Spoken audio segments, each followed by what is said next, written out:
క్షమాపణ చెప్పడము, క్షమించడం అలవాటు చేసుకోండి. మీ వల్ల ఏవైనా తప్పు జరిగిందనుకోండి, ఖచ్చితంగా క్షమాపణ చెప్పి తీరండి.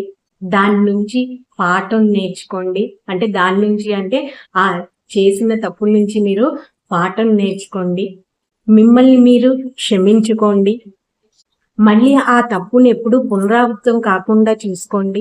ఇలా చేసిన తప్పునే మళ్ళీ మళ్ళీ చేస్తూ తెలిసి కూడా తప్పు చేయకూడదండి. ఒకవేళ తప్పు జరిగినా మళ్ళీ ఆ తప్పు పునరావృతం అంటే మళ్ళీ అవ్వకుండా చూసుకోండి.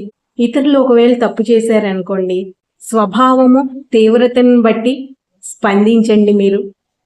కొన్ని తప్పులనైతే పూర్తిగా విస్మరించడం ఉత్తమం అన్నమాట. మరికొన్నిటిని క్షమించి వదిలేయాలి. ఇంకొన్ని తప్పులను సరిదిద్దాల్సి ఉంటుంది. అంటే కొన్ని తప్పులు విస్మరించి వదిలేయాలి, కొన్ని తప్పులను సరిదిద్దాలి, కొన్ని తప్పులను క్షమించి వదిలేయాలన్నమాట. మరీ కఠినంగా వ్యవహరించకుండా అంటే ఎవరైనా తప్పుగానే చేస్తే మరీ కఠినంగా వ్యవహరించకుండా క్షమించడం, క్షమాపణ చెప్పడం అలవాటు చేసుకున్నప్పుడు జీవితం అనేది మెరుగుపడుతుందన్నమాట. ఎవరు తప్పులు చేయలేని వాళ్ళు ఉన్నారని చెప్పండి.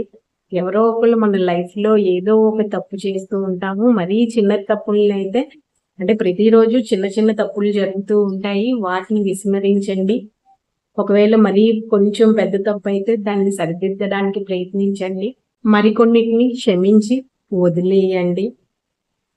మన జీవితంలో కానీ క్షమాపణ, క్షమించడం అలవాటు చేసుకుంటే మన జీవితం మెరుగవుతుందన్నమాట.